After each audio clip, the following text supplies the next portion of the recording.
Muy buenos días con todos y con todas. La Escuela Defensorial de la Defensoría Pública del Ecuador se complace en dar la cordial bienvenida a la capacitación denominada Guía Orientativa para la Detección de Casos de Trata de Personas. Saludamos la presencia de la doctora Rocío Játiva, directora de la Escuela Defensorial, de la doctora Tatiana Roballo Tobar, asistente de protección y punto focal para la temática de trata de personas y tráfico ilícito de migrantes, OIM Ecuador. Estimadas, estimados coordinadores, coordinadoras, directores, directoras, defensoras y defensores públicos, sean todos bienvenidos y bienvenidas. Para inaugurar este evento de formación, recibimos a la doctora Rocío Játiva, directora de la Escuela Defensorial. Gracias, Angie. Buenos días con todas y con todos. Un especial saludo a la doctora Tatiana Roballo, asistente de protección y punto focal para la temática de trata de personas y tráfico ilícito de migrantes OIM Ecuador.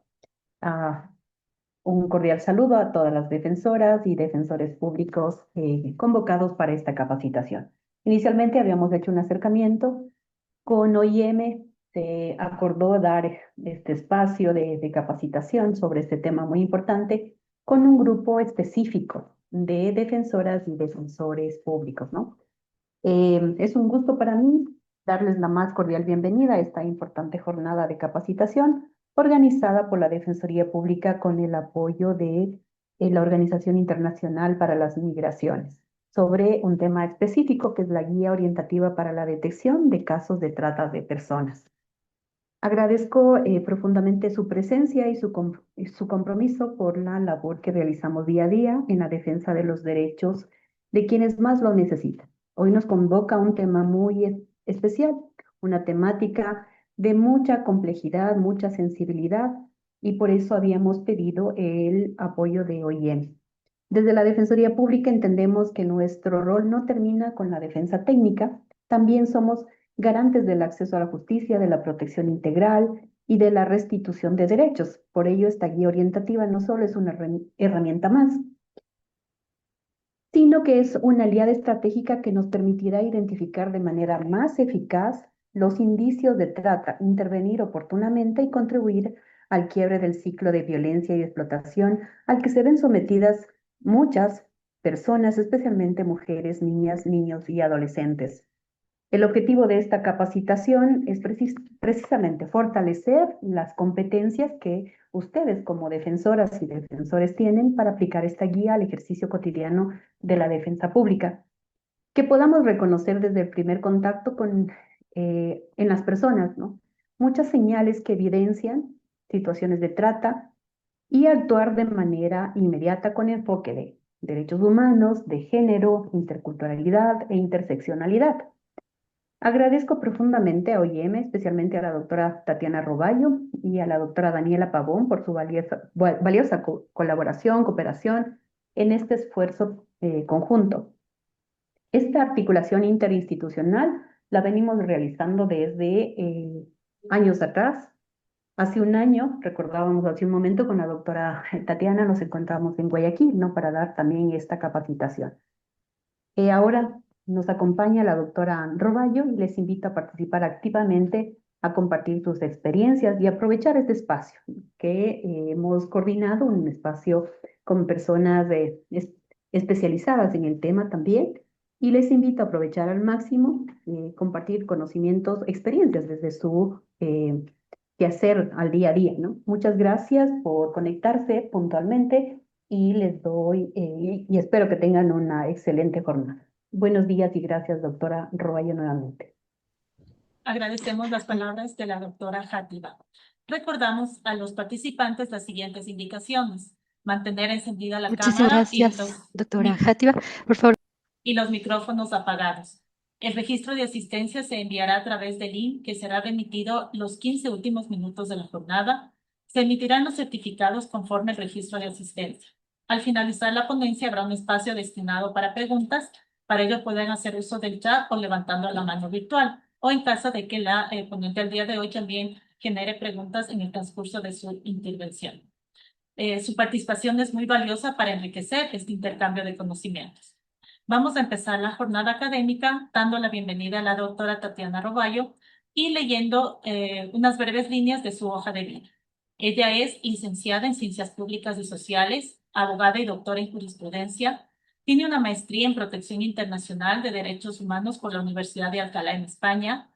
Cuenta con una certificación en Mediación y Resolución Alternativa de Conflictos. Los últimos 17 años ha enfocado su trayectoria laboral en el campo de la promoción y protección de los derechos humanos, con énfasis en personas migrantes y refugiadas. Fue delegada de la Defensoría del Pueblo para el Exterior en la jurisdicción de Nueva York, en Estados Unidos de América. También fue directora nacional del Mecanismo para la Promoción y Protección de las Personas en Situación de Movilidad Humana de la Defensoría del Pueblo del Ecuador. Ha trabajado para la sociedad civil, el Estado ecuatoriano y la cooperación internacional, por lo que tiene una apreciación integral de la temática de movilidad humana. Bienvenida, doctora, tiene la palabra. Muchas gracias. Muy buenos días a todos y todas. Agradecer de manera especial a la doctora Rocío y a la Escuela Defensorial por este espacio que nos han permitido poder compartir con cada uno de ustedes. Buenos días también a todas las defensoras, defensores públicos que en esta mañana nos acompañan. Realmente para la OIM es un gusto el poder compartir esta mañana con ustedes. Dado que esta es una problemática, como ya lo apuntaba la doctora Játiva, una problemática bastante compleja, y siendo que la Defensoría Pública recientemente se ha incorporado al Comité Interinstitucional y que tiene ahora unas funciones, un rol muy importante, nosotros también consideramos que este espacio de formación, de acercamiento a la temática, es de vital importancia.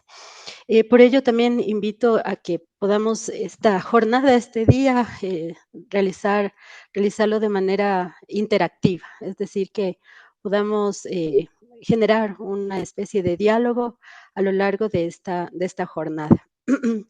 Eh, Primeramente, yo quisiera expresarles mis disculpas si es que en algún momento tengo que interrumpir, pero estoy finalizando un proceso gripal que me ha tomado varios días y tal vez se escucha un poco terrible mi voz.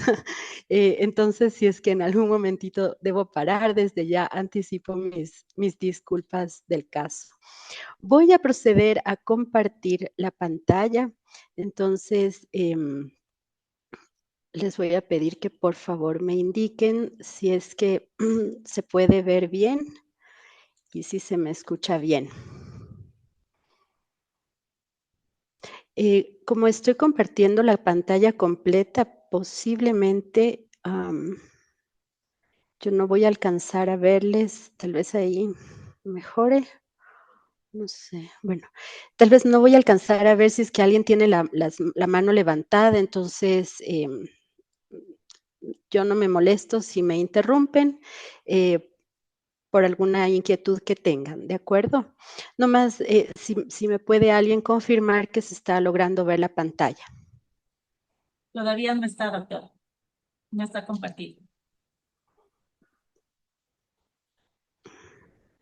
A ver, hicimos una prueba previa, déjeme ver. Ahí tal vez, vamos a... Sí, ya se está visualizando su pantalla. Ahí, ya la Sí, pueden ver. sí, Perfecto. doctora, se ve. Listo. Entonces, bueno, concretamente el día de hoy vamos a revisar la guía orientativa para la detección de casos de trata de personas. Esta guía orientativa fue desarrollada con el Ministerio del Interior para el Comité Interinstitucional de Prevención de Trata.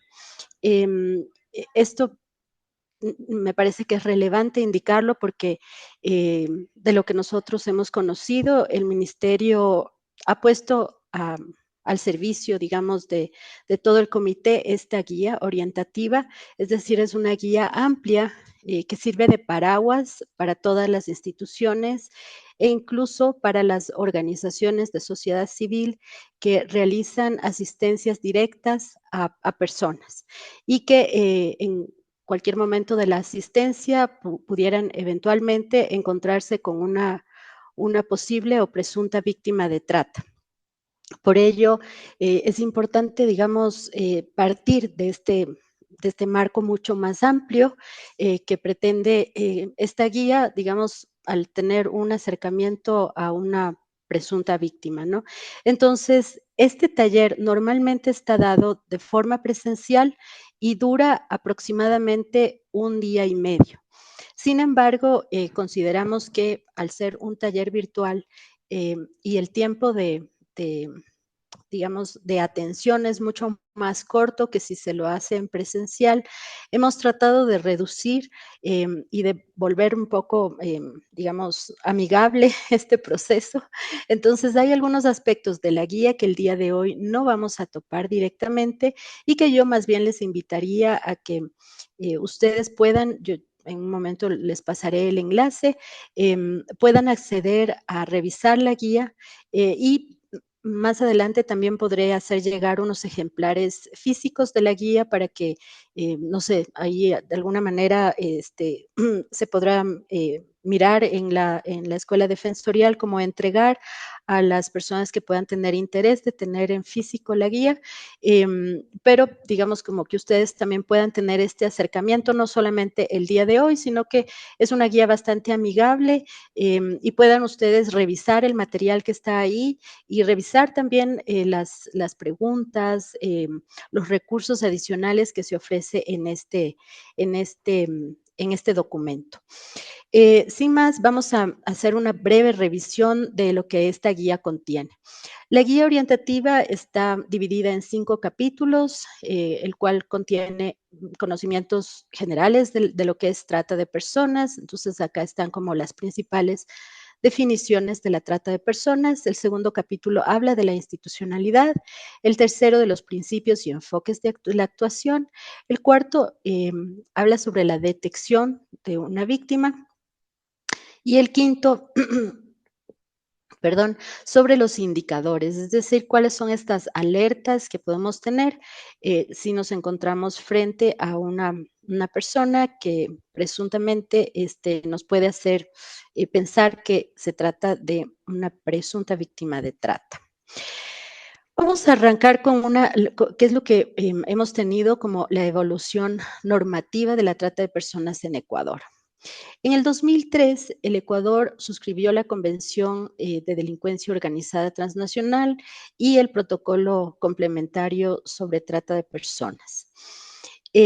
Posteriormente a ello, en el 2004, el Ecuador emite esta declaratoria de política prioritaria al combate a la trata de personas y el tráfico ilícito de migrantes, y en el 2005 se tipifica por primera vez este delito en el antiguo Código Penal. En el 2006 se aprueba el Plan Nacional para Combatir la Trata de Personas y en el 2008 ya en la Constitución se prohíbe la esclavitud. Es decir, en la Constitución del 2008 ya se incorporan algunos artículos referentes a la trata de personas y el tráfico ilícito de migrantes, lo cual ya permite, digamos, tener esta cobertura, digamos, más amplia en la normativa. En el 2014 ya se incorpora dentro del Código Orgánico Integral Penal la tipificación del delito de trata de personas dentro del capítulo de graves violaciones a los derechos humanos. En el 2017, en la Ley Orgánica de Movilidad Humana, se incluye un capítulo que habla del fortalecimiento institucional, la prevención y protección a sus víctimas. Y en el 2018 se crea toda la normativa para la creación y funcionamiento del Comité Interinstitucional, de las mesas técnicas de trabajo y del equipo de coordinación de casos. En el 2019 se aprueba el Plan de Acción contra la Trata de Personas 2019-2030 y se expiden los protocolos de actuación interinstitucional, tanto para el tema de trata de personas como el protocolo de actuación para la temática de tráfico ilícito de migrantes. En el 2023 se crea la Ley contra la Trata de Personas y el Tráfico Ilícito de Migrantes. Esto es interesante mencionarlo porque todo lo que antes estaba contenido en este capítulo de la Ley Orgánica de Movilidad Humana se deroga y pasa a ser contenida en la Ley contra la Trata de Personas, quedando algunos artículos relativos a trata de personas aún en la Ley Orgánica de Movilidad Humana. Por ejemplo, todos los artículos vinculados con las visas, con la actuación consular. Entonces, esto me parece que es un aspecto importante que no hay que perderlo de vista, ¿no? Es decir, si bien en la ley actual se contienen muchos aspectos, digamos, por ejemplo, todo lo que está relacionado con la debida protección a las víctimas, con las funciones del Comité Interinstitucional y de las mesas técnicas, tanto de prevención, protección e investigación. Hay algunos artículos, como digo, que aún han quedado en la Ley Orgánica de Movilidad Humana. Finalmente, en el 2024 se crea el Reglamento General a la Ley Orgánica contra la Trata de Personas y Tráfico Ilícito de Migrantes. Otro aspecto interesante a mencionar es que con la nueva ley se incorporaron nuevas instituciones que conforman ahora parte del Comité Interinstitucional y algunas otras que estaban previstas anteriormente en el acuerdo ministerial, en cambio ya no son parte, ¿no? Por eso un poco sí se puede ver este desfase en el PACTA, en el Plan de Acción contra la Trata de Personas. Si ustedes empiezan a revisar el PACTA, van a encontrar que obviamente no hay acciones específicas y concretas, por ejemplo, de la Defensoría Pública o del Ministerio de Telecomunicaciones o de los GATS incluso. Y esto se debe a este desfase temporal, digamos, en la construcción de estas herramientas, de estos instrumentos, ¿no?, que se han ido incorporando.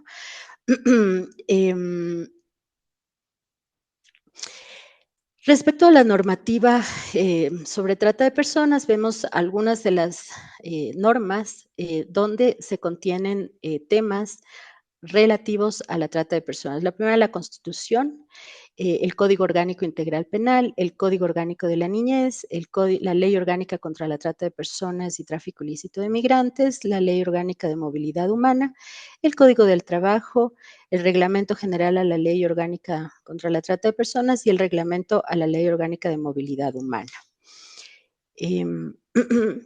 Yo quería presentarles también cómo digamos, en la Ley Orgánica de Movilidad, Ley Orgánica contra la Trata de Personas, cómo se encuentra, digamos, figurado, ¿no?, como esta protección que se brindan a las víctimas.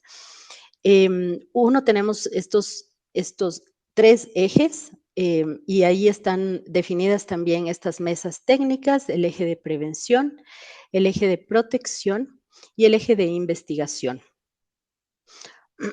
¿Cómo se estructura actualmente la política pública, pero también la protección a las víctimas, ¿no? Entonces, digamos, el ente rector en materia de trata de personas es el Ministerio del Interior.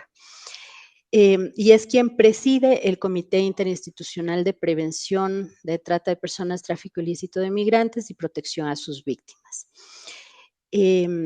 Este comité tiene una secretaría que está, que quien ejerce la secretaría actualmente es el Ministerio del Interior y concomitantemente existe un equipo de coordinación de casos. El comité interinstitucional, a su vez, divide, ¿no?, el trabajo en el área de trata de personas y el área de tráfico ilícito de migrantes. Y existen 3 mesas técnicas a través de las cuales se van realizando las gestiones de seguimiento e implementación de la política pública.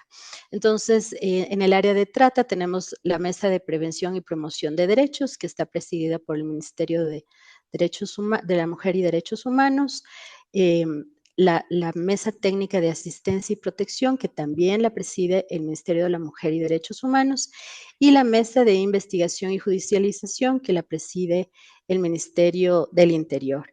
Y como un efecto de espejo, vemos lo mismo con el tema, la temática y las mesas técnicas en el área de tráfico ilícito de migrantes.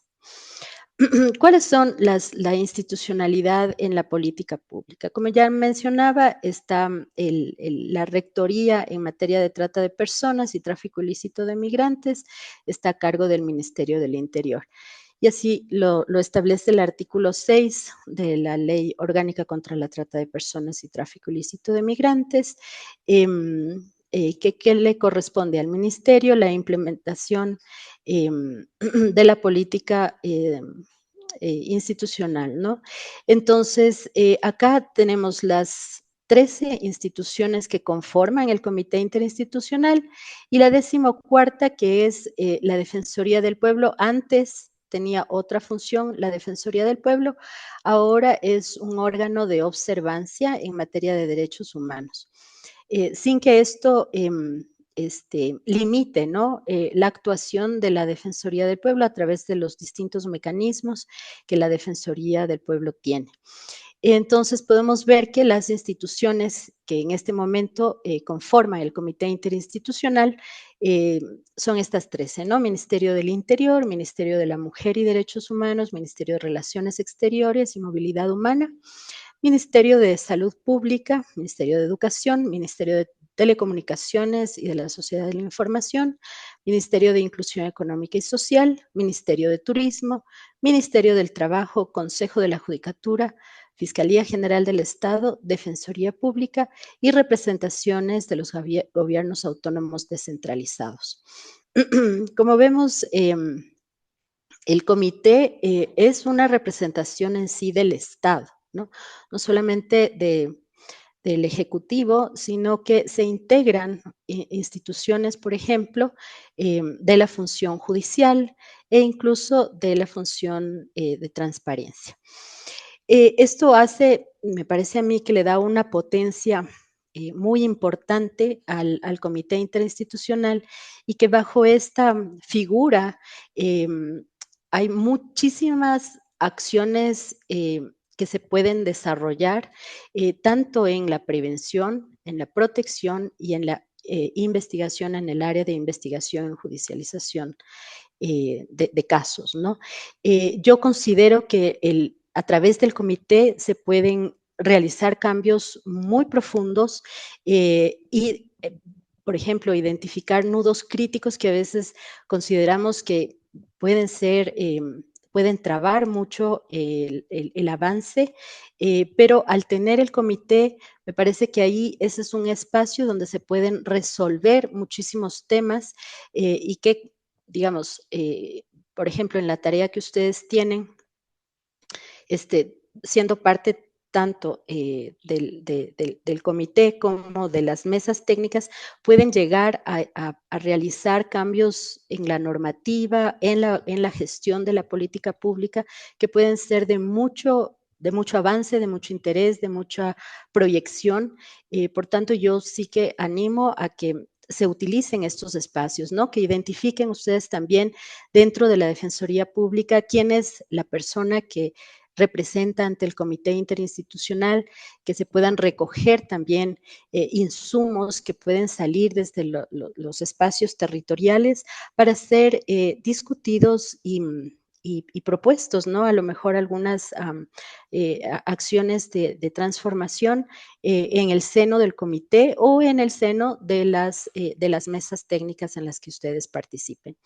Entonces, como vemos, el Comité Interinstitucional es el órgano máximo de coordinación para la implementación, ejecución, monitoreo, control, seguimiento y evaluación de la política pública en el ámbito de trata de personas y tráfico ilícito de migrantes.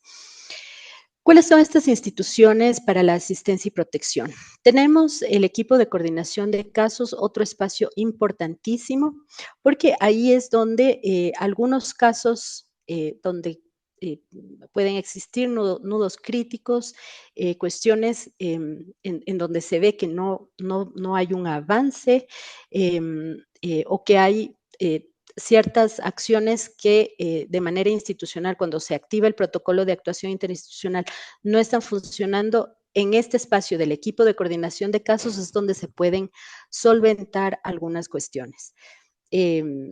Digamos que destraben los procedimientos de atención y asistencia a las víctimas de trata.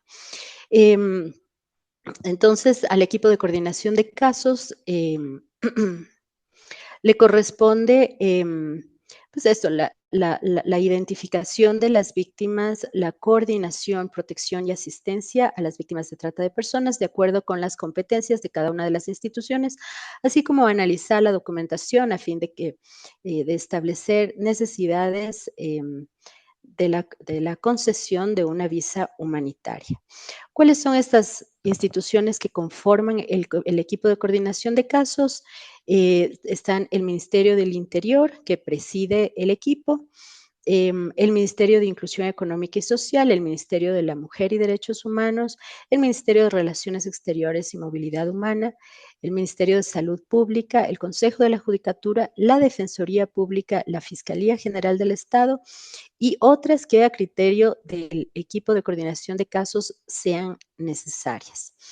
Como ven, uno de los actores del equipo de coordinación de casos es la Defensoría Pública. Entonces, el rol que ustedes tienen es tremendamente importante, tanto digamos, en el desarrollo mismo de la política pública como en esta gestión particular de casos. Finalmente, las mesas técnicas de trabajo, que ya les mencionaba anteriormente, son instancias de organización y participación de todos los miembros del Comité Interinstitucional para tratar de manera dinámica y activa los asuntos relacionados a la trata de personas y tráfico ilícito de migrantes en el marco de la coordinación en los diferentes niveles de gobierno. El Comité Interinstitucional establecerá las mesas de trabajo previstas en el reglamento de la ley. Entonces, como veíamos, estas son estas tres mesas, ¿no? La mesa de prevención y promoción de derechos, la mesa técnica de asistencia y protección y la mesa de investigación y judicialización. Recordemos que todas las acciones que desarrollamos para proteger a las víctimas de trata están contempladas dentro del marco normativo y de la política pública que debemos respetar y cumplir como servidores y servidoras públicos. En caso de detectar un caso de víctimas de trata de personas, debemos recordar, leer el protocolo de actuación interinstitucional que recientemente fue actualizado.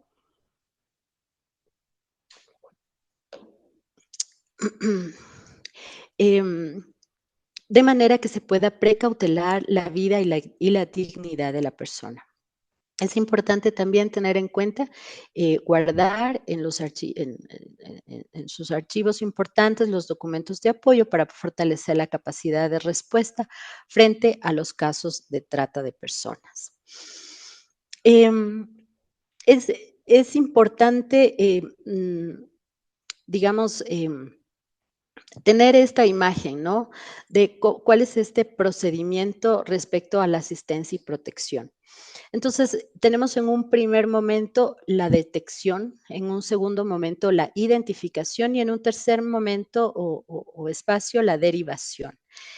La detección que lo hace o lo debiera hacer cualquier persona que esté realizando asistencias, ¿no? O asistencias, atenciones directas al público, porque una víctima generalmente no llega con un mensaje, con un letrero diciendo yo soy víctima.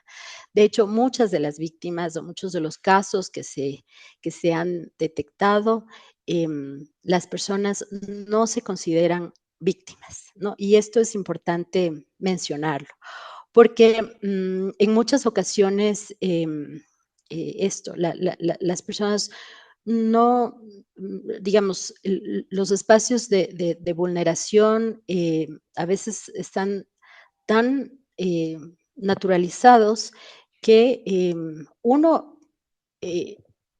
actor pudiese pensar, esta persona está viviendo una situación de violencia y no necesariamente situarla como una víctima de trata. Y segundo, la propia víctima a lo mejor no se está identificando como víctima, ¿no?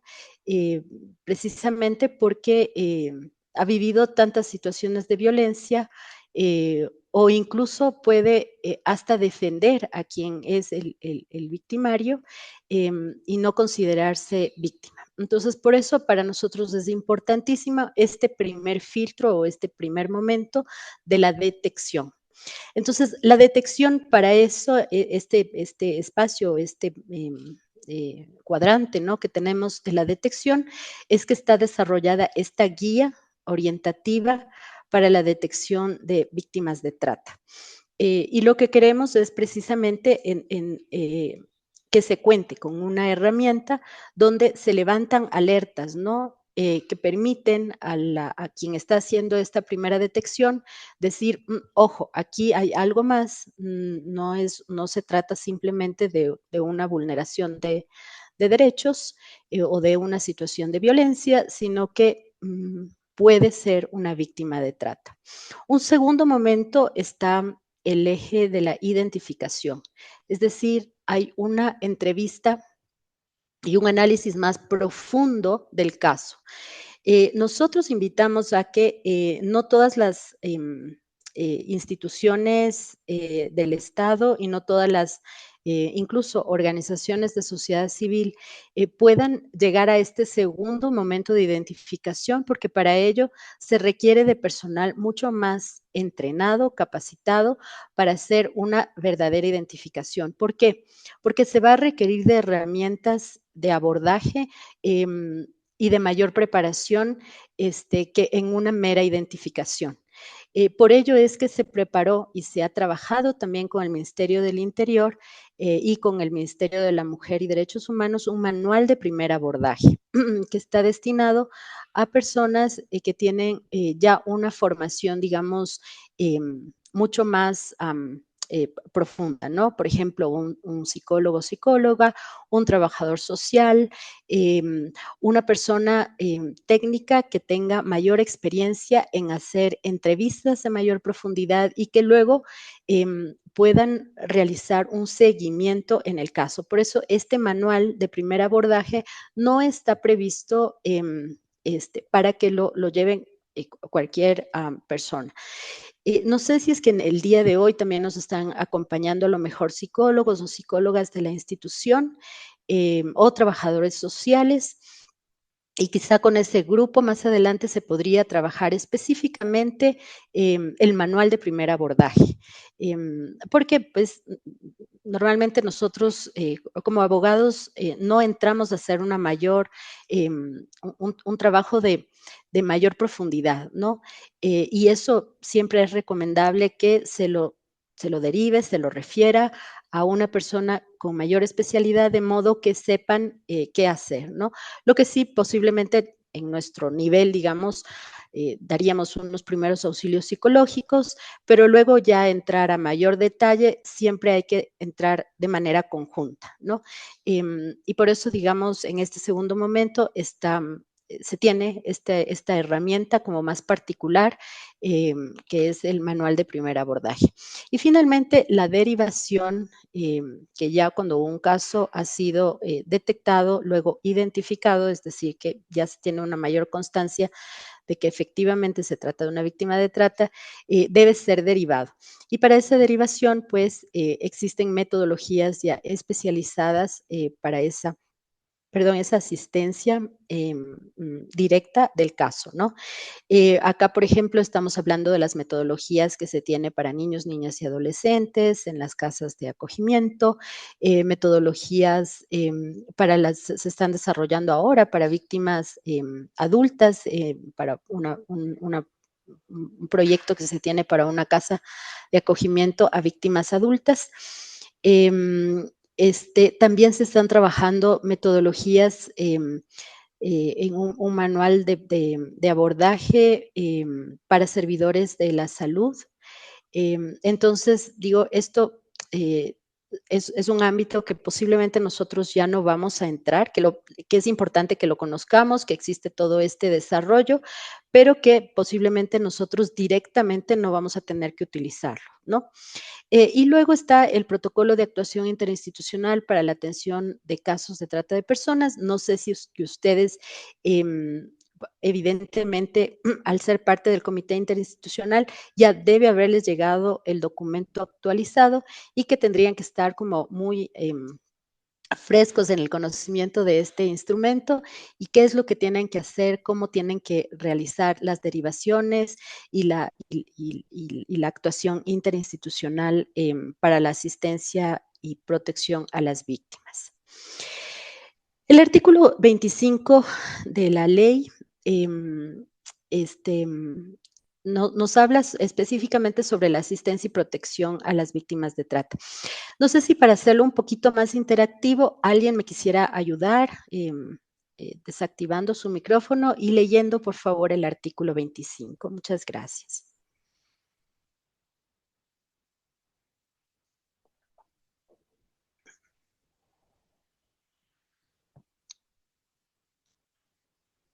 No puedo ver la mano, si hay una mano levantada, si alguien me puede ayudar leyendo, por favor.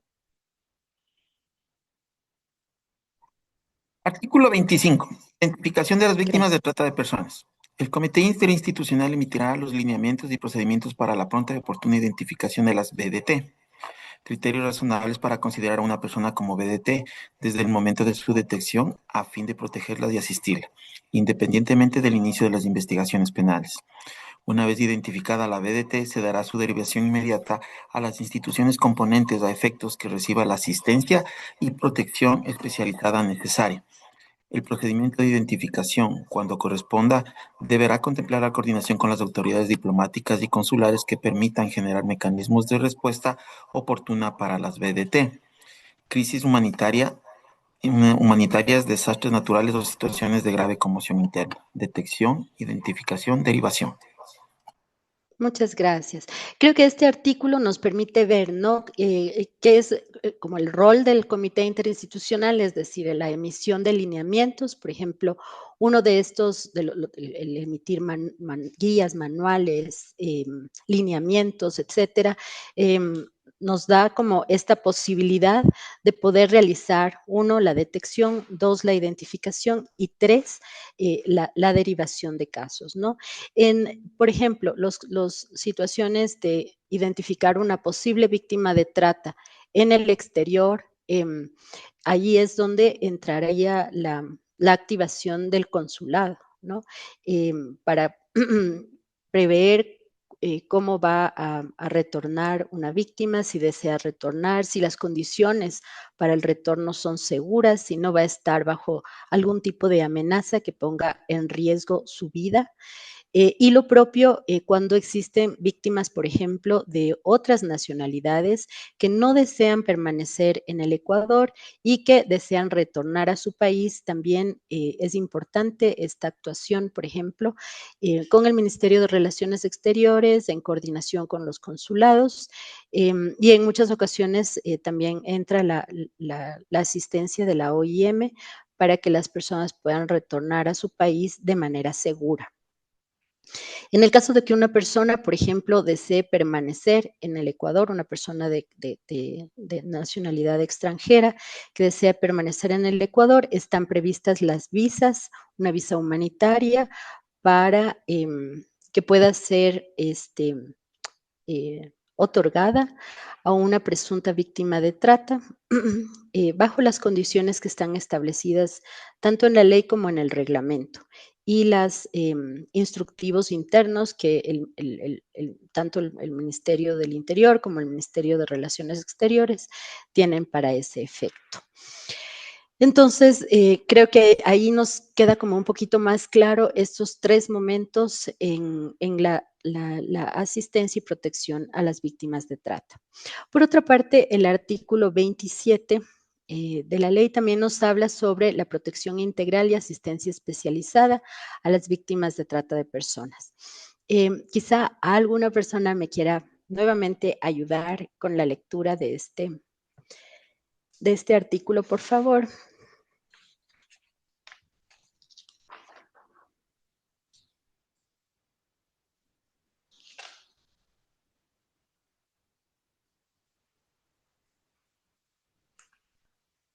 Si alguno de los señores defensoras públicas nos ayuda leyendo, por favor.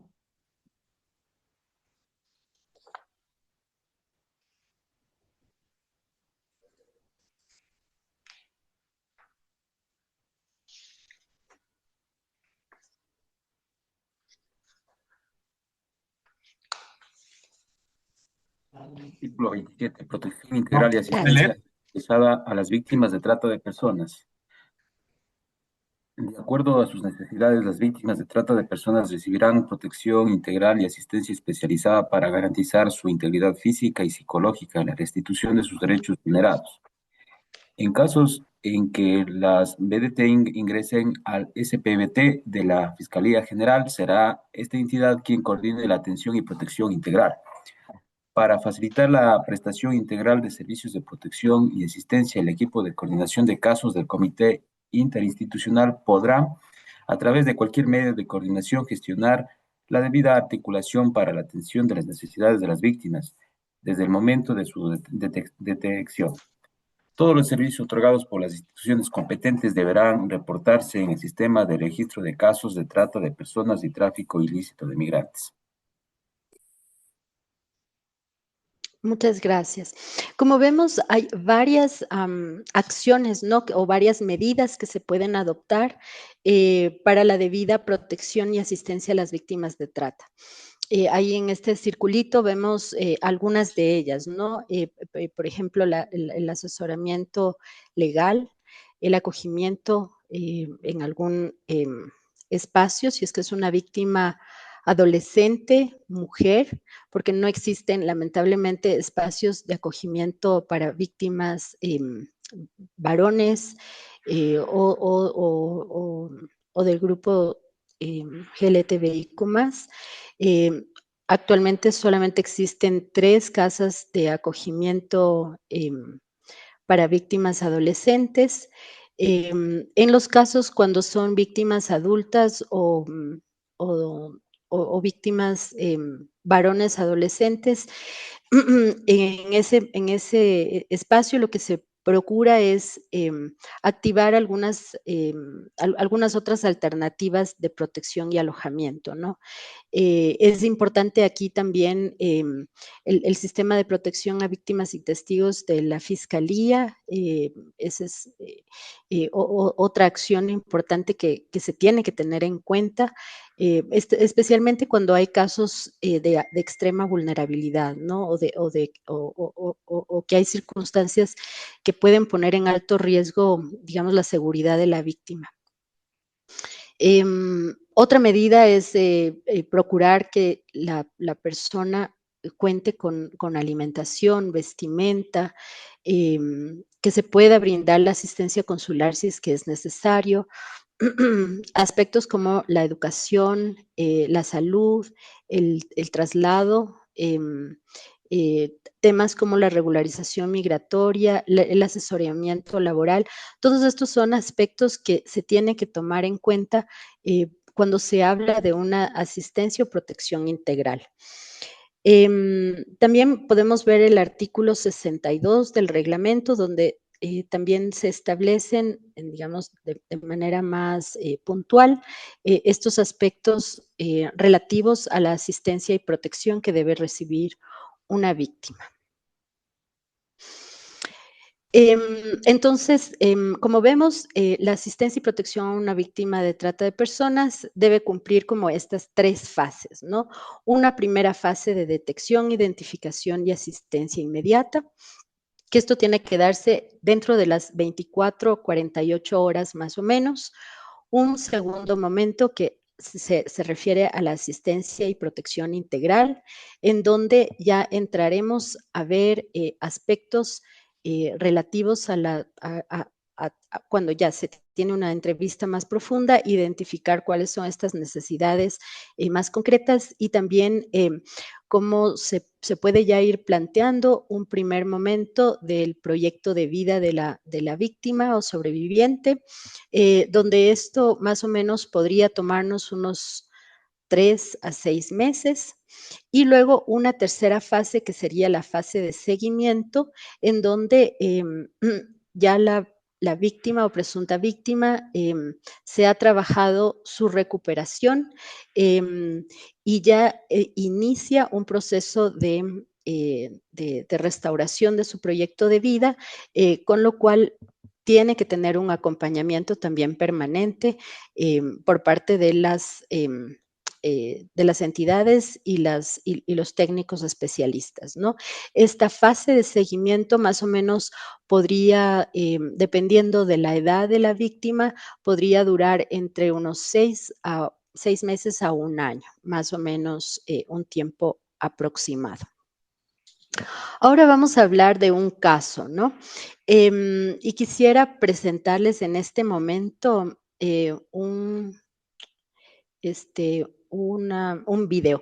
Pero antes de pasar con este video, no sé si alguien, habiendo pasado este primer momento del abordamiento, no sé si alguien tiene alguna inquietud, algo que quisieran comentar, tal vez algún caso que tuvieron y que quisieran exponerlo sin obviamente decir el nombre de la persona, pero sí la situación que pudieron tal vez identificar.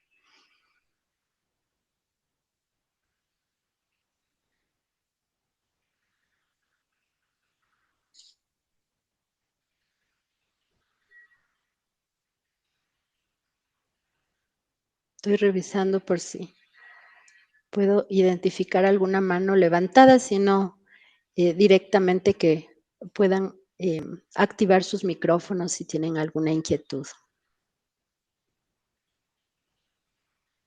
¿No? Pues bueno, entonces continuamos con el video. Voy a pasar a compartir el video.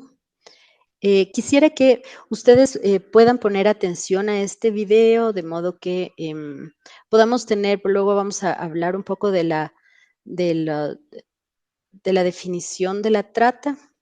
Entonces sí quisiera que ustedes en el video puedan ir identificando los elementos de trata.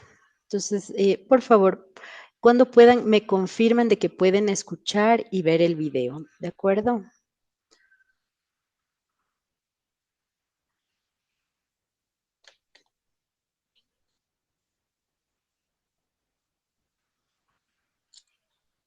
Todavía no se proyecta el Perdón, video, doctor. ¿no se proyecta? Ay, a ver, espérenme un segundito, por favor. Vamos a ver nuevamente. Stop sharing. Lo proyecto en este momento. Un segundito, por favor. Ahí me confirman si es que pueden ver la pantalla. Se ve su pantalla, pero todavía no sale el video. Ahí ya se puede ver. No todavía, doctor. No sale el video. ¿No se ve el video todavía? En este momento empezó a proyectarse la imagen. Ah, ya. Y ahora me indica si es que se puede escuchar, por favor. ¿Se pudo escuchar? No, doctora, no salió el sonido. Ay, a ver, esperen, disculpen un momentito, lo probamos antes de pasar. Denme un segundo, por favor, a ver si... A ver, nuevamente voy con esto.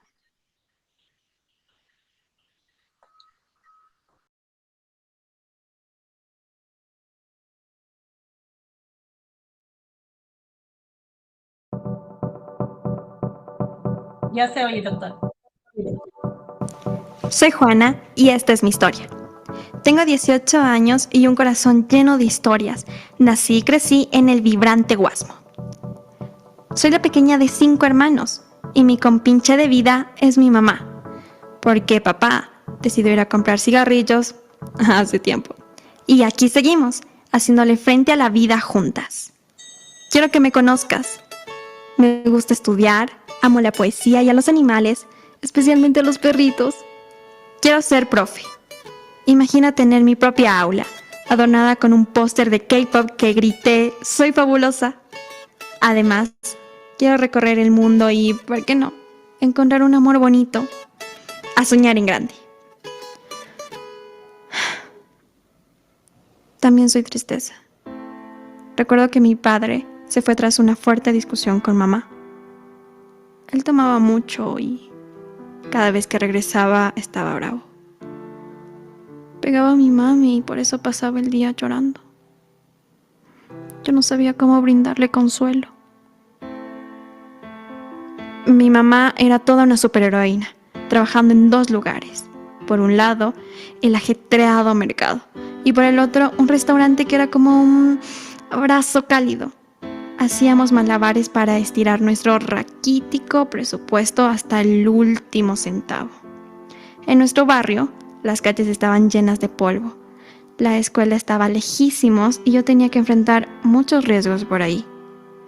Me fascinaban las cámaras de video y ser la reina del micrófono. Quería ser youtuber y ya sabía que se ganaba bien.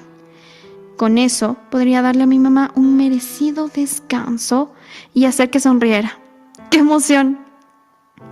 Y de repente, ¡zas!, apareció en las redes sociales Diego, un caballero de sonrisa encantadora, joven y empresario. Me dio la oportunidad de mi vida, ser youtuber. Y para colmo, me prometió un empujón para ser la mejor. Cursos, estudios y todo el apoyo del mundo. ¡Ay, qué emoción! Me estaba robando el corazón. Diego me hacía invitaciones para salir. Disfrutábamos helados mientras paseábamos sin prisa por las calles. Y de repente me di cuenta de que me estaba enamorando. Imaginen mi cara de asombro cuando me pidió que fuera su novia. Por supuesto que le dije que sí. Era mi apoyo, mi cómplice y compartíamos la misma locura por las cámaras. Confianza total, tanto que empecé a dejar que me grabara en nuestros momentos más íntimos. ¡Qué romántico y atrevido!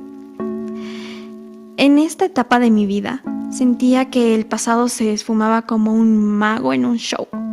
Era tan feliz con Diego. Ya teníamos contratos para animar eventos y hacíamos mis videos de TikTok. Todo un espectáculo. A veces me decía que era un poco aburrida y empezó a darme unas pastillas para sacarme de mi caparazón. Aunque a veces sentía que me hacía más mal que bien, la verdad es que todo iba viento en popa. La vida era una fiesta.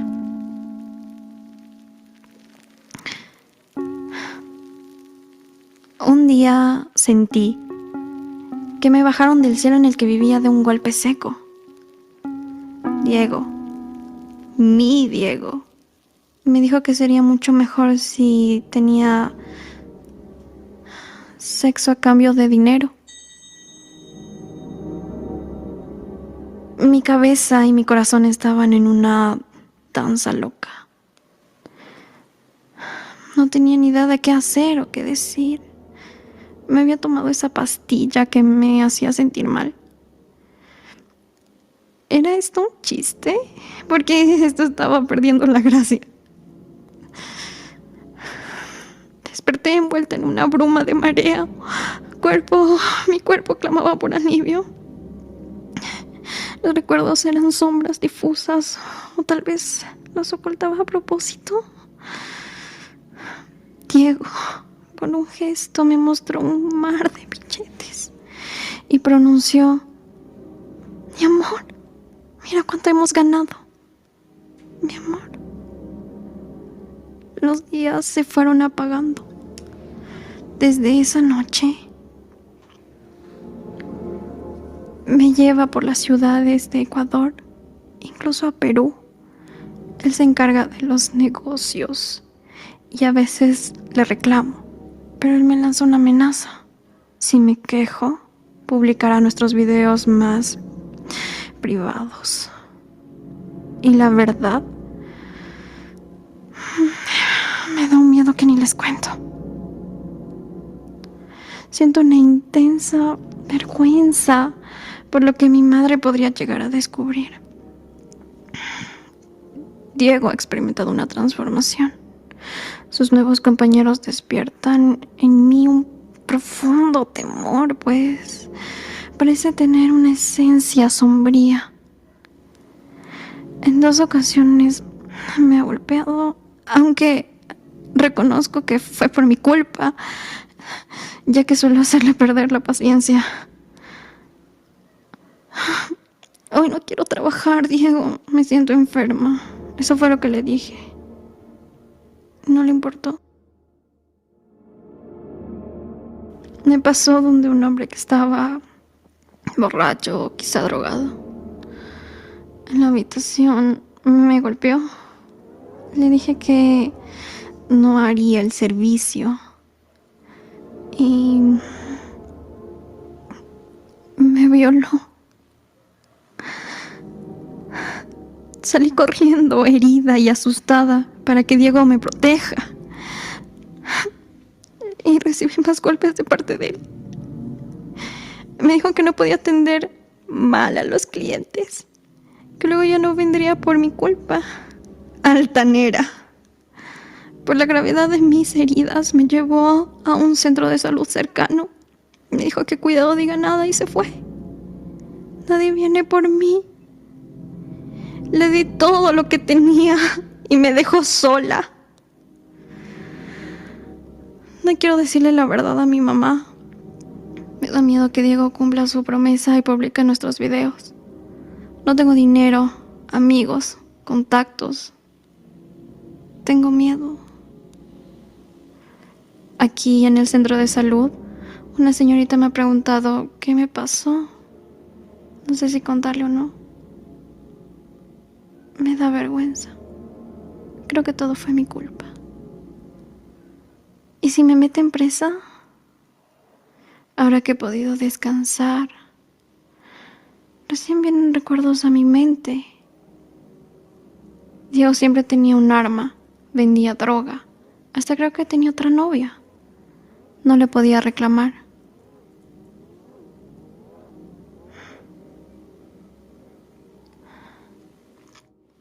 ¿Dónde están mis sueños? No tengo nada. No tengo nada. No tengo nada.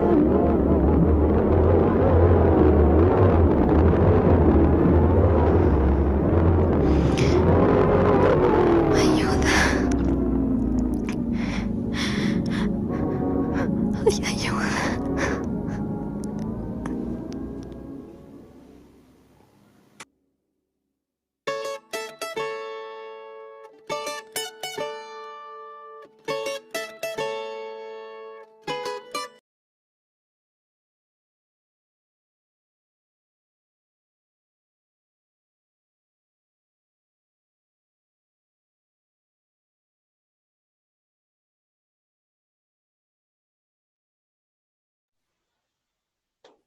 Ahí. ¿Qué les pareció el video? Quisiera tener un poco la retroalimentación de ustedes. ¿Qué aspectos de vulnerabilidad son los que pudieron identificar en la historia de Juana?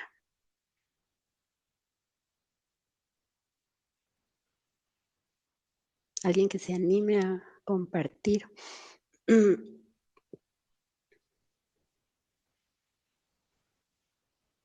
¿Cómo había sido su infancia? ¿Qué es lo que ocurría en su familia? ¿Qué situaciones son las que estaba viviendo Juana en el momento en que conoció a Diego?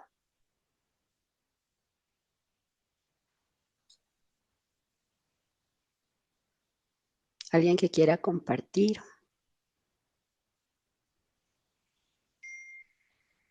De pronto también pueden escribir en el chat. Si nos ayuda el doctor Dávila, También pueden escribir por el chat sus inquietudes.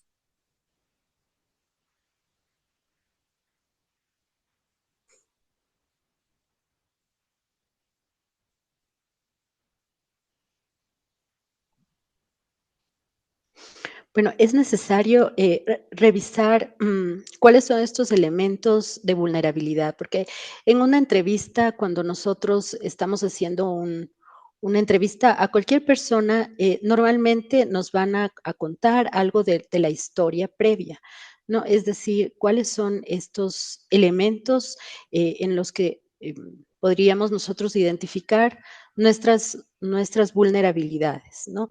Y es ahí donde podemos ver que ciertamente cualquier persona puede ser víctima de trata, incluso nosotros. Si nos podemos a pensar cuáles son nuestros sueños, nuestro proyecto de vida, nuestros anhelos, eh, podemos ver que siempre todos nosotros tenemos algún punto frágil, algún punto débil en donde podemos ser víctimas de trata. No se diga personas que viven contextos de mayor vulnerabilidad, ¿no?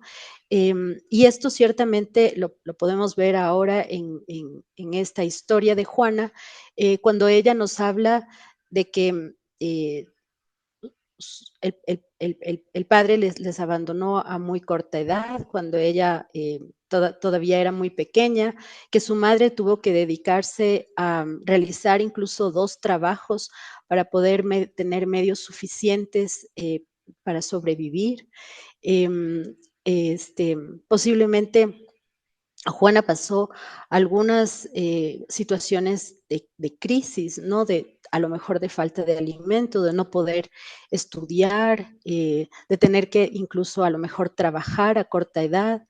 Eh, este, Posiblemente viviendo en el lugar donde ella refiere que vivía, tal vez ella lo dice, ¿no? Vivía en el Guasmo, tal vez estuvo expuesta a situaciones, no sé, de estos círculos donde están en este momento activas los grupos de delincuencia organizada, eh, tal vez accedió a algún tipo de droga, ¿no? A algún tipo de oferta, eh, digamos, para poder sobrevivir.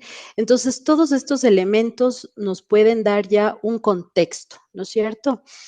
Por otra parte, Juana también refiere que ella tenía un proyecto de vida, ¿verdad?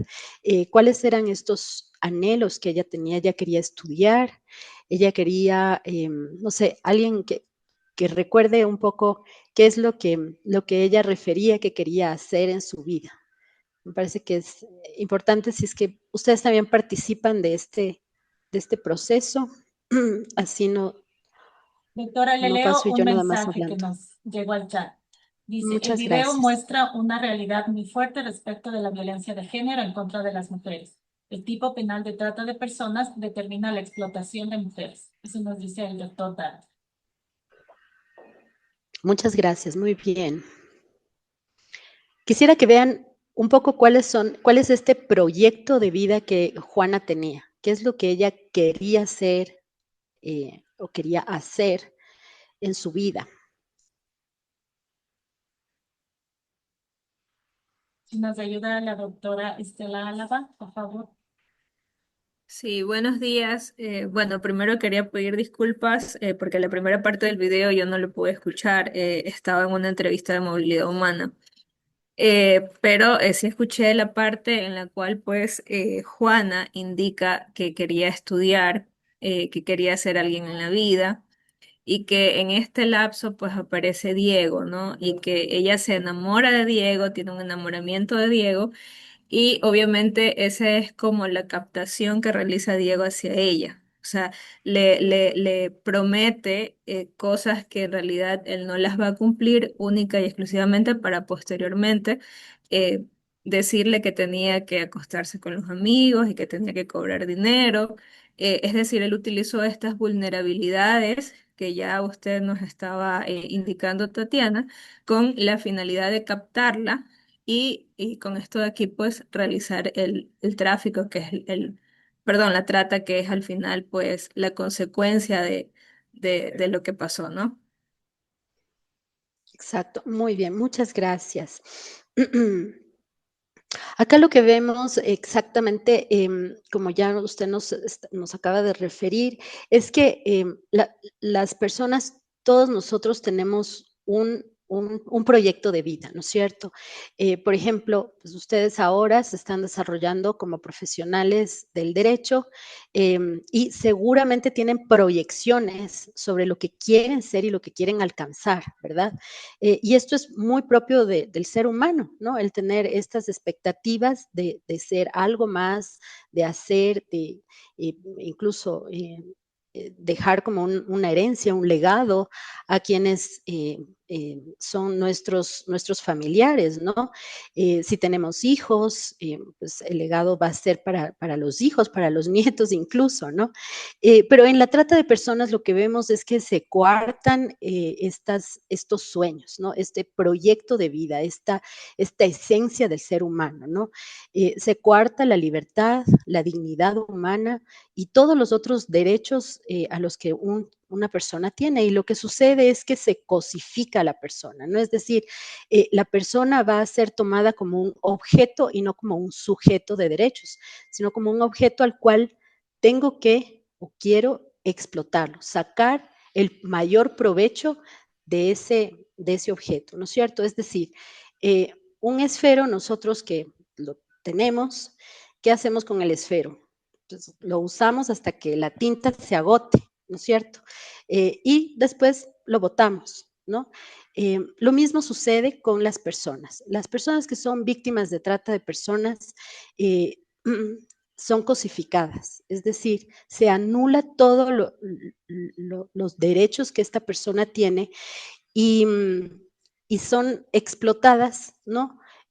Hasta obtener, digamos, una ganancia a costa de la vida de esa persona.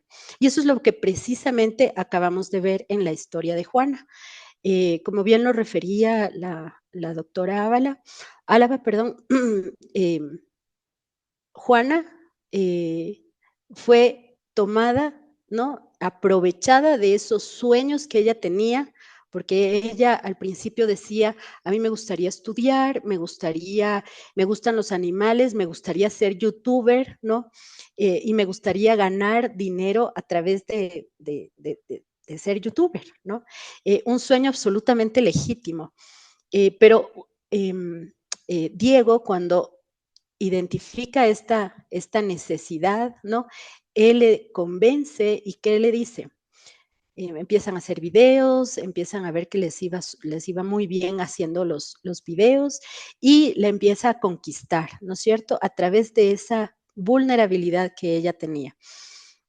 Y posteriormente, efectivamente, él la explota, ¿no? Y de hecho hay un punto en donde ella manifiesta, ¿no? Él me pegaba y yo creo que yo me merecía, ¿verdad? O sea, ella dejó incluso de verse el valor de ella, ¿no?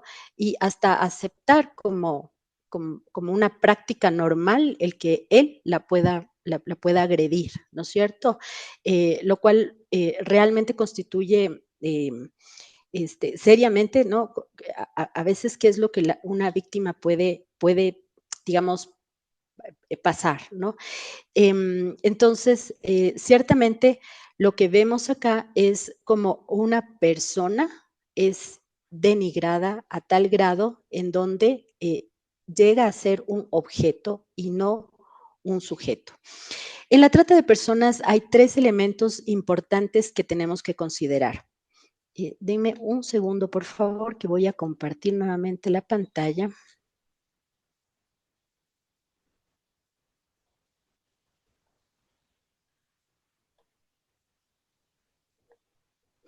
Y lo que el Código Orgánico Integral Penal nos indica en el artículo 91, que la trata de personas es toda persona que capte, transporte, traslade, retenga o reciba en el país desde o hacia otros países con fin de explotación, para lo cual un tercero recurre a la amenaza, uso de la fuerza u otras formas de coacción, al rapto, al fraude, al engaño, al abuso de poder o a una situación de vulnerabilidad, a la concesión o aceptación de pagos o beneficios, constituye el delito de trata de personas. Define además lo que constituye la explotación como toda actividad de la cual resulte un provecho material o económico, una ventaja inmaterial o cualquier otro beneficio para sí o para un tercero, mediante el sometimiento de una persona o la imposición de condiciones de vida o de trabajo obtenidos de, y ahí nos expresa las 7 modalidades que tenemos de trata de personas. Adicional a esto, existe una octava que es la que el legislador ha dejado abierta en el caso de que se presenten o se identifiquen otro tipo de modalidades que no estén descritas dentro de estas 7, ¿no? La primera es la extracción o comercialización ilegal de órganos, tejidos, fluidos, material genético de personas vivas, incluido el turismo para la donación y trasplante de órganos. La segunda forma, la explotación sexual de personas, incluida la prostitución forzada, el turismo sexual, la pornografía infantil. Tercero, la explotación laboral, incluida el trabajo forzoso, la servidumbre por deudas y el trabajo infantil. La cuarta, la promesa de matrimonio o unión de hecho servil, incluida la unión de hecho precoz, arreglada, como indemnización o transacción temporal o con fines de procreación. La quinta, la adopción ilegal de niños, niñas y adolescentes. La sexta, la mendicidad. Y la séptima, el reclutamiento forzoso para conflicto armado o para cometimiento de actos penados por la ley. Y la octava, como ya les decía, cualquier otra forma de explotación. En la trata de personas identificamos 3 elementos que son importantes, digamos, para la constitución del cometimiento del delito de trata. La primera, que hace referencia a la captación, ¿no? Que son estos, los verbos rectores, ¿no? Que los define el legislador en el artículo 91, que son la captación, la transportación, el traslado, entrega, acogida o recepción. Miremos en el caso de Juana, qué elementos son los que vimos en el video. No sé si alguno de los participantes nos quiere comentar cuáles son estos elementos exclusivamente de la acción de la trata. ¿Cuáles son estos elementos que se identificaron y de qué manera se pueden ver?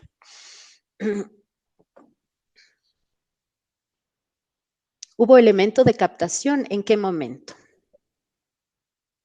¿O cómo fue la captación?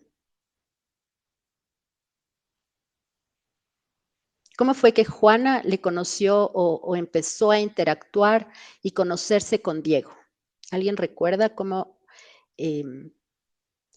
se da este primer momento de interacción? Doctor Diego Proaño, si nos ayuda, por favor.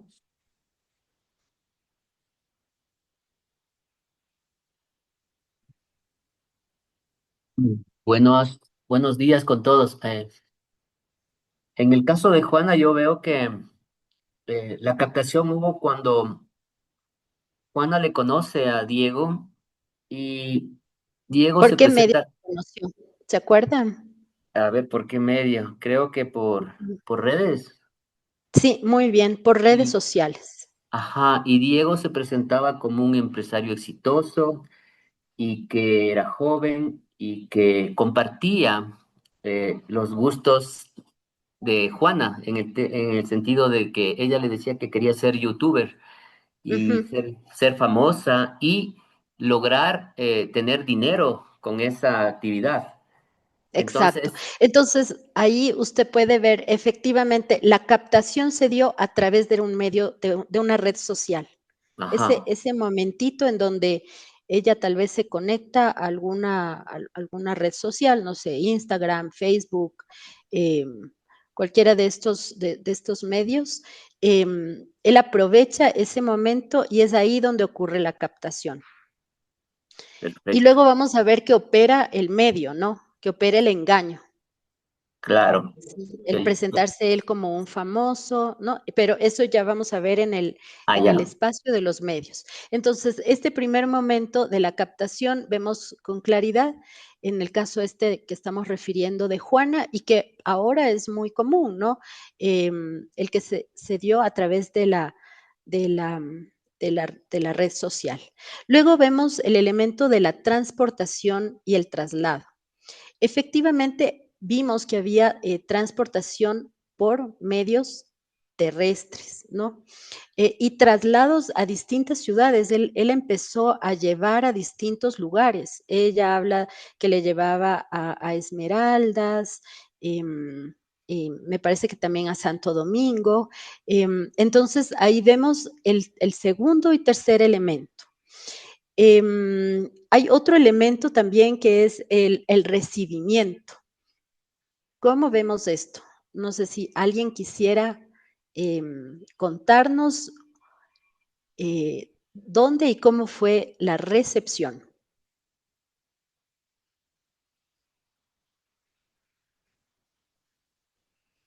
Doctora, le leo un comentario que han puesto en el chat.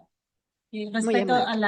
al primer elemento de la captación, la doctora María Eugenia Roma nos dice, la captación se da por medios tecnológicos, acercándose a una relación para luego aprovecharse de su enamoramiento y de favores y acciones. Muchas gracias. Sobre la acogida y recepción, ¿alguien quisiera comentar cómo y de qué manera se manifiesta? Pudimos ver en este video de Juana cómo se da estos elementos de la acogida y recepción.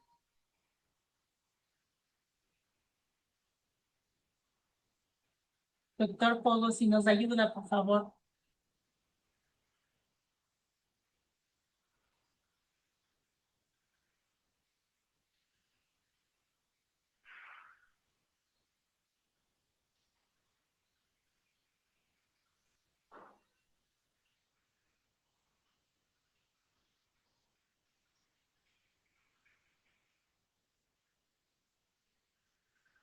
Nadie pudo identificar la recepción. Bueno, Juana lo que nos hablaba es que ella iba a diferentes locales, ¿no?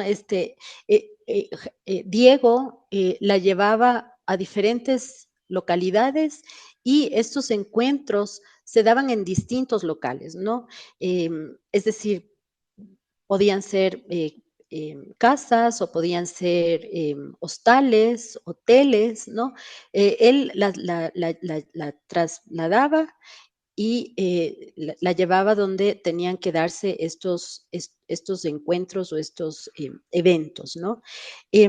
Juana no es que estuvo todo el tiempo este, en acogimiento, ¿no? Sino que, o que estuvo retenida todo el tiempo, porque él lo que Juana dice es que a veces se desaparecía de su casa varios días, varias semanas y después retornaba a su casa. Sin embargo, se daba el elemento de la explotación, ¿no? Y ella no podía, su libertad estaba coartada. Ella no es que podía dejarle simplemente alejarse y ya terminar con esto. ¿Por qué? ¿Cuál era el elemento? No sé si alguien recuerda cuál era este elemento bajo el cual, ya vamos a pasar a los medios, Diego la retenía.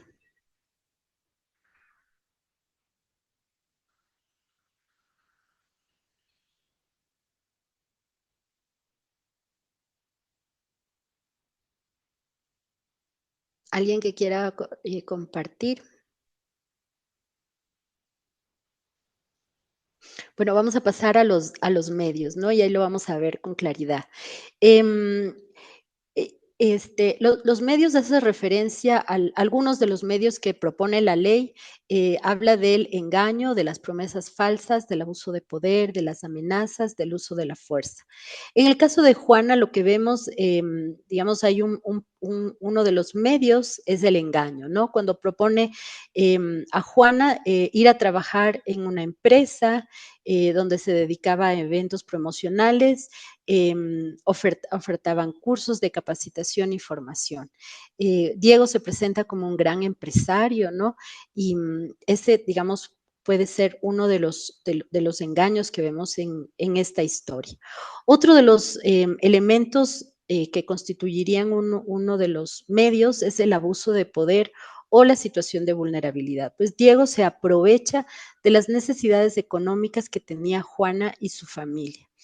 Y finalmente, vemos también amenazas que se daban en este espacio, ¿no? De relación, en donde Diego amenazaba con publicar las fotos y los videos íntimos que habían grabado, ¿no es cierto? Entonces, es así como a través de esos medios, Diego sostenía, la sometía, ¿no? A Juana. Y finalmente, no sé quién, alguien que nos quiera comentar cuál de las 7 formas de explotación que contempla el COIP fue la que se desarrolló en el caso de Juana. Sería la del numeral 2, que era la explotación sexual. Muy bien, muchas gracias. Efectivamente, en el caso de Juana es súper evidente, ¿no? Que el fin de la explotación era la sexual, ¿no? Vamos a avanzar un poquito más. Es importante reconocer que las víctimas de trata de personas pueden sentirse coaccionadas o amenazadas, por lo que las y los servidores públicos deberán estar siempre alertas, evitando cualquier tipo de revictimización o estigmatización. Esto es súper importante porque en muchas ocasiones ya recogemos elementos en una entrevista y finalmente lo que a veces sucede es que pasamos a que pueda iniciar un proceso de entrevista más profunda y a veces no trasladamos toda la ficha de entrevista que ya tuvimos nosotros a la siguiente persona y eventualmente puede darse una revictimización, lo cual es importante, digamos, en aras de evitar la revictimización, poder tener siempre la precaución de que toda la información que ya se tiene pueda ser trasladada, incluso a veces tener una reunión previa a que se tenga contacto la siguiente persona con la víctima para que se pueda ya establecer algún tipo de información, de modo que se procure evitar la revictimización de la persona. ¿Cuáles son estas señales o indicadores que podemos tener, digamos, para poder detectar con prontitud a una posible víctima de trata? ¿Qué es la detección? La detección es el reconocimiento de las personas que son víctimas de trata. No es posible hacer la detección de víctimas de trata si no se presta especial atención al entorno en donde nos desenvolvemos y si no agudizamos la observación y nuestra atención. Es importante fijarnos en los detalles, en las alertas que podemos tener frente a nosotros, pero de las que no nos damos cuenta. Acá, por ejemplo, Juana terminó yendo al hospital, ¿verdad? Y ahí, evidentemente, tal vez Juana no iba a referir que ella estaba todo lo que ella estaba viviendo y experimentando en su vida, en su vida íntima o en su espacio, digamos, diario de convivencia, ¿no? Y esto es importante como identificar porque a veces de pronto esto puede una víctima llegar a un espacio de atención, por ejemplo, yo cuando hacía asistencias y atenciones por temas de visado humanitario, yo no estaba como prevista de que iba a llegar una víctima de trata, pero en algunas ocasiones tuve en mi escritorio a víctimas de trata que llegaban a la asistencia, no porque se consideraban víctimas de trata, sino porque estaban buscando regularizar su condición migratoria y llegaban con el tratante. Em, y claro, yo lo que sí tomaba siempre atención, digamos, en los primeros momentos de una atención era, usted, ¿cuál es la relación que tiene con esta otra persona?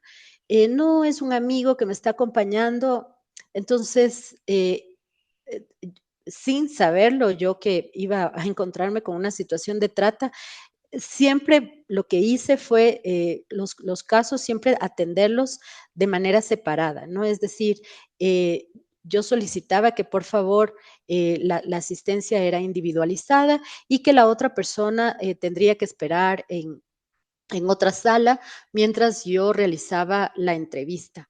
Y fue así que yo en muchos casos tuve la experiencia de haber detectado víctimas de trata que no llegaban por ese motivo, que llegaban más bien para solicitar, mirar si es que podían acceder a una visa de refugio. Y claro, mientras iba yo como tomando nota, haciendo la entrevista para saber si es que tenía o existían condiciones para solicitar refugio, en ese momento se iba desenlazando una historia, digamos, previa donde se podían identificar como situaciones de vulnerabilidad y posteriormente como identificando cuáles eran las actividades que actualmente se encontraba realizando la persona, me daba cuenta de que estaba frente a una víctima, ¿no? Entonces, digamos, esto es importante conocer porque, ya digo, en ocasiones la persona no llega y se presenta ante nuestro escritorio de atención como víctima, ¿no? Entonces, qué importante es estar alerta con todos estos, digamos, agudizado nuestra observación, nuestro sentido de observación y poder rápidamente identificar ciertos elementos. Y estos elementos van a ser estos indicadores a los que nos vamos a referir en un momentito. Entonces es importante fijarnos en los detalles, en las alertas que podemos tener frente a nosotros, pero de las que a veces no nos damos cuenta. Esto no es una tarea fácil, ya que en nuestra sociedad y en el mundo en el que vivimos se han normalizado las diferentes formas de violencia, entre estas la esclavitud moderna. Esto provoca que a menudo no reconozcamos situaciones de trata. ¿Qué son los indicadores? Los indicadores es una señal, una alerta, es el inicio de una sospecha que nos da la pauta para pensar que una o más personas pueden ser víctimas de este delito. Los indicadores son señales que alertan, que dependen de una observación cuidadosa de los elementos externos que rodean a la víctima y que forman parte de su entorno. Son útiles para orientar y proporcionar un punto de partida cuando estoy frente a una persona que podría ser una presunta víctima de trata. Sirve para hacer preguntas o llevar a cabo una entrevista individual, lo que puede conducir a descubrir más detalles específicos sobre el caso. Entonces, ¿en qué debemos fijarnos? En estos indicadores que pueden ser indicadores de contexto, es decir, de los espacios físicos, si es que a veces tenemos que hacer algún tipo de visita a un lugar, poder estar acuciosos, ¿no? De mirar cuáles son estos elementos que estamos viendo en el lugar. Em,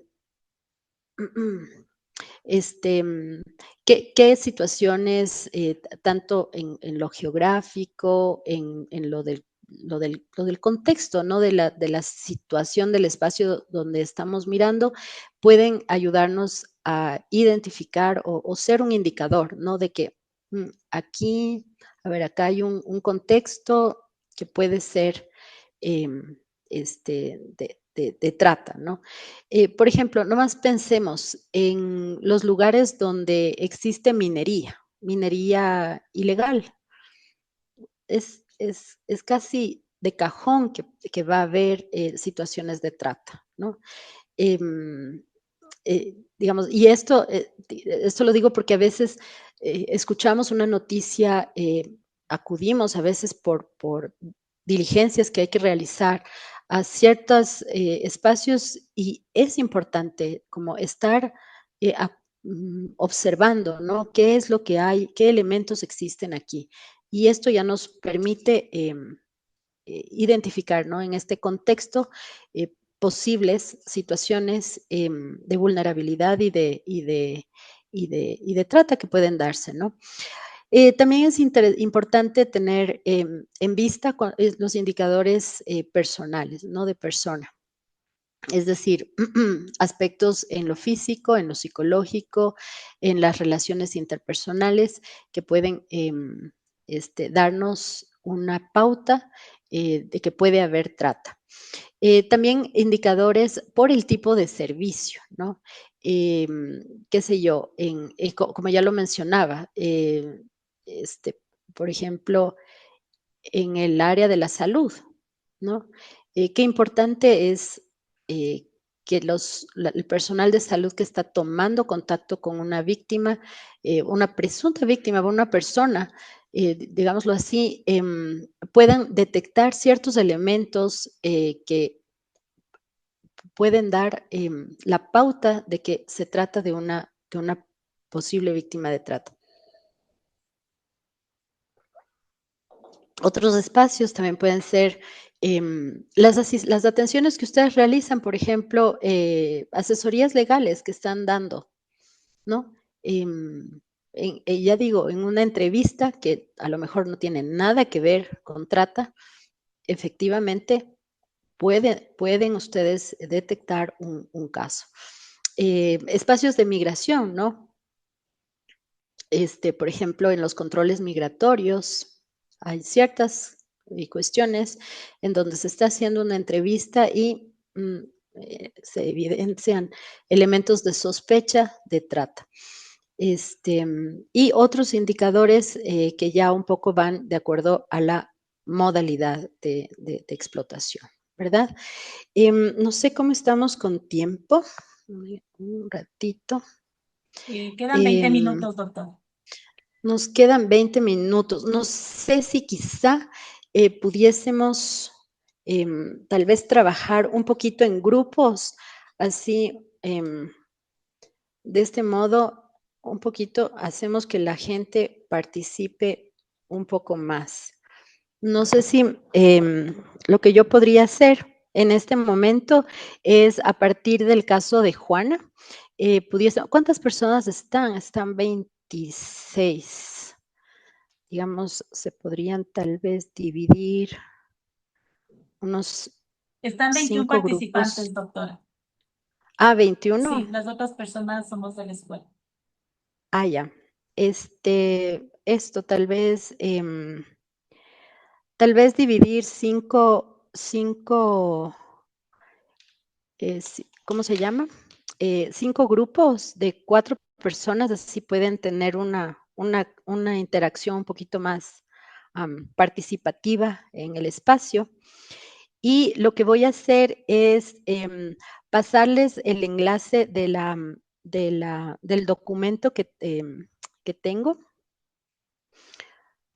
de la guía, y a partir de eso, lo que podríamos hacer es identificar que puedan entrar a la guía y revisar los indicadores de contexto, por ejemplo, un grupo, y de acuerdo al caso de Juana, poder revisar y ver si es que hubo indicadores de contexto, indicadores de persona, ¿no? Revisan cuáles son estos indicadores y en el caso de Juana, identificar cuáles se dieron. ¿Les parece? Así tenemos un ratito más, digamos, ustedes que puedan tener esta interacción y un poco también revisar cuáles son estos indicadores y familiarizarse también con el uso de la guía, ¿les parece? Formamos las salas, doctora. Creamos las salas en este momento. Sí, solamente un segundito, si me permite un minuto, por favor, que voy a copiarles el enlace de la guía, así todos tienen la guía antes de irse a la... Aquí está.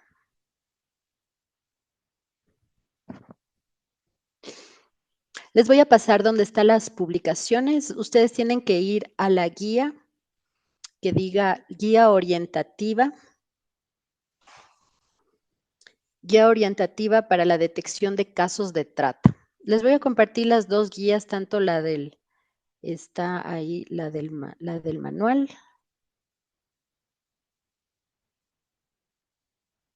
Ahí tienen. Entonces, el grupo 1, por favor, que pueda revisar los indicadores de contexto. No sé si tal vez acá podemos escribirles.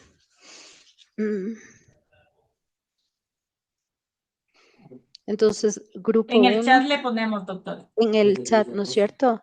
Grupo 1, indicadores de contexto. Entonces, ustedes revisan los indicadores de contexto y miran cuáles de esos indicadores de contexto se vio en el caso de Juana. El grupo 2 revisarían los indicadores de persona. Grupo 2 indicaría los indicadores de persona, los físicos. Los físicos. El grupo 3, indicadores de persona, los psicológicos. Y grupo 4, estoy poniendo aquí indicadores de persona,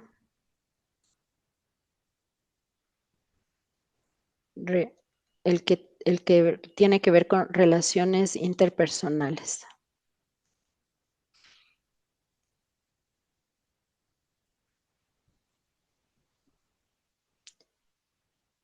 Y grupo 5,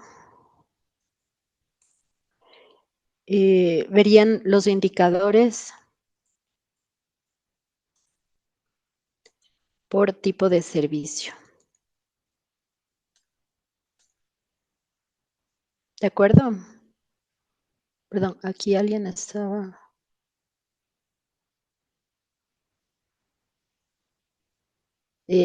por favor, consideren María José Verde Soto, me imagino no podrá participar de su grupo, pero bueno, en ese caso, en ese grupo, pues que se integren 5 personas en lugar de 4.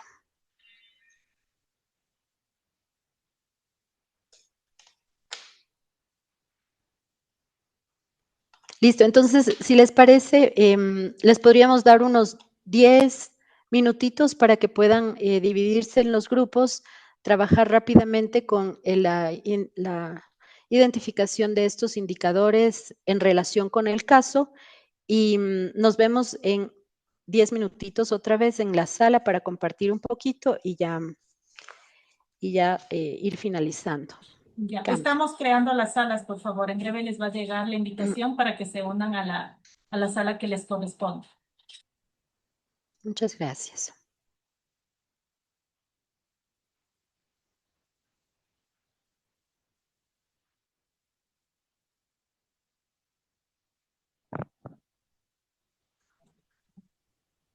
Tiene que haberles llegado ya la invitación para que por favor se unan a la sala que les corresponde.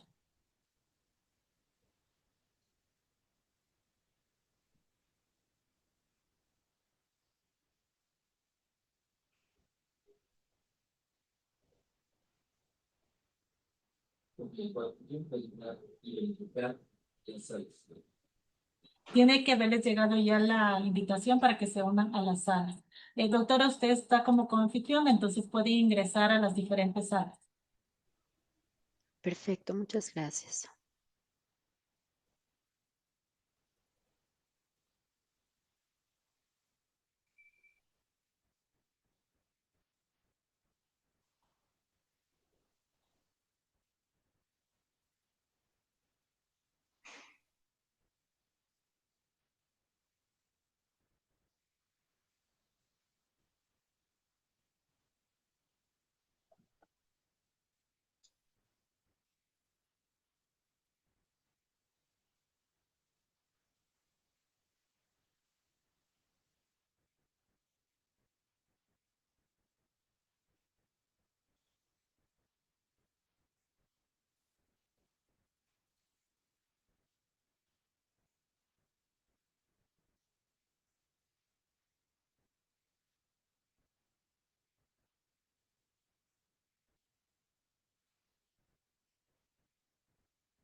Yo veo que algunas personas, no sé si están dentro de las salas, las veo todavía por acá.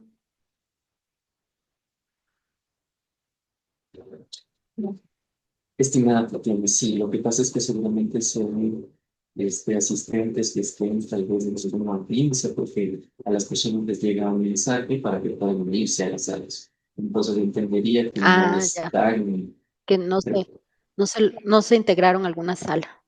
seguramente. Solamente que pueda verificar que todas las salas sí estaban, sí tienen integrantes. Sí, usted puede Ya, verificarlo justo abajo en el panel de opciones. Ahí dice un apartado que dice salas para niños pequeños. Debe ir aquí y puede verificar quiénes están en el 1, 2, 3, 4, 5. No, sí.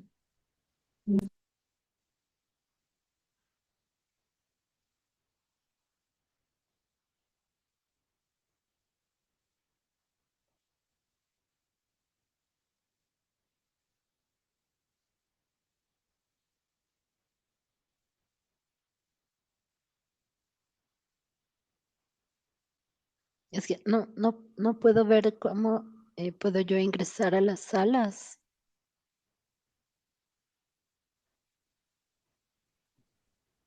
Ya tiene que darle clic en el apartado que le comenté de la sala de cultos pequeños. ¿En dónde? Disculpe, no le alcancé a escuchar. Es en el inferior, en el panel están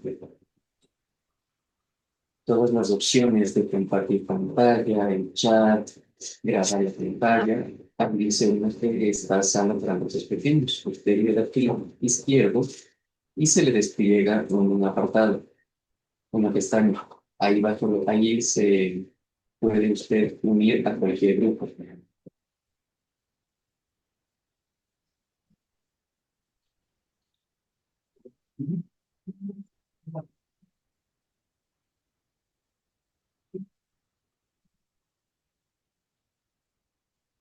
a ver ahí.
Doctora, ya está nuevamente usted en la sala principal. Sí, Ya nos quedan ajá, ya, solo 7 minutos.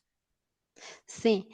No, pero fue buenísima la experiencia de que me lleven a otra sala. No sé si me pueden ayudar eso, llevándome a la sala 2, creo que estuve en la 1, y luego a ver si ¿Por alguien cuánto tiene tiempo alguna inquietud. sería? ¿Por cuánto tiempo? Sí, unos 4 minutitos tal vez, como para poder ver si todo está bien, si han comprendido. Gracias. Ya le enviamos.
Doctora Tatiana, en honor al tiempo, estamos finalizando, no sé, unas palabras finales de su parte. Muchísimas gracias. Yo espero realmente que este espacio haya sido, digamos, lo fructífero en el hecho de que fue súper cortito, pero espero haber apuntado con muchas de las cuestiones más urgentes que requerían conocer. Estamos a sus órdenes, les dejo esta guía que me parece que es un elemento que puede aportarles muchísimo y yo esperaría, si es que tienen alguna inquietud, poderlas absolver con todo gusto. Y espero que este sea uno de los primeros momentos, digamos, de encuentro y que a futuro podamos seguir organizando otros encuentros donde podamos seguir profundizando en el tema, quizá incluso poderlo ver desde el área más jurídica, tal vez a futuro. Muchísimas gracias y quedo a sus órdenes.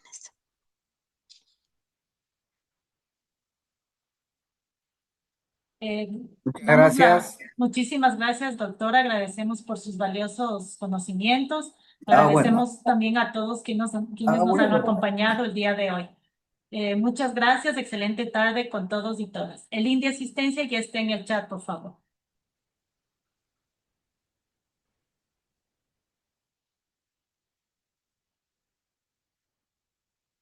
Muchísimas gracias.